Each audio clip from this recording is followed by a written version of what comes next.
I'm a lifeguard at Fontana Beach. We rotate between the towers and the piers and walking along the beach in the water. And we just watch out for everyone at the beach and answer any questions. Well, it was a really hot day in July, and I was standing in the tower closest to the beach house. And when I watch, I try to make sure, I definitely check the shallow water, but usually the lifeguards walking along the beach are there. So I make a big point to watch the people and out far near the buoys past the safety line.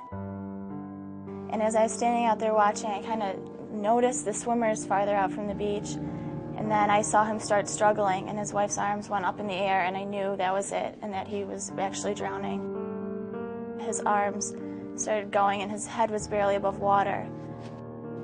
And I was thinking, this is what my training has done for me. This is what my Red Cross life-saving class has taught me to do.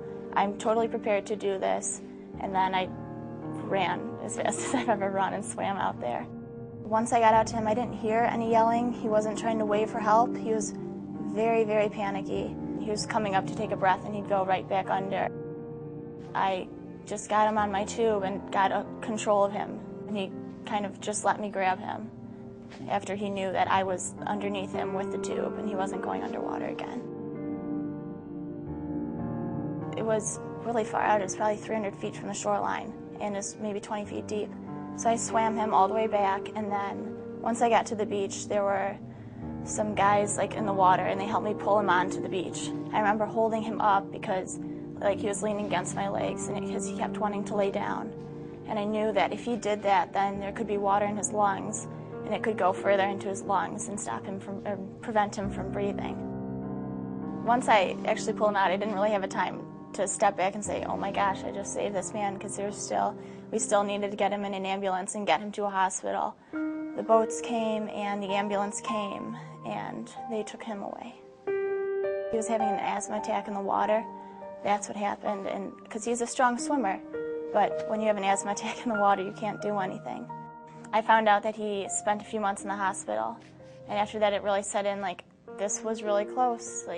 It was much bigger than I thought it would ever be.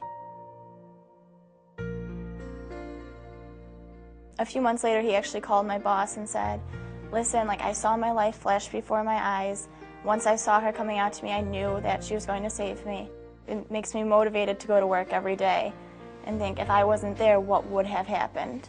Would he still be alive? I mean, he's a father, he's a husband, he's very important in many people's lives. It's an amazing feeling.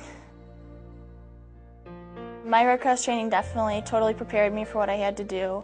Everything that I had done that day, I had learned through my Red Cross life-saving class. They have trained me for everything that I know. Ever since I was 3, I started taking Red Cross swimming lessons, actually from the Water Safety Patrol where I work now. And I've looked up to the lifeguards and the swim instructors, and they just set an example of what I want to be like.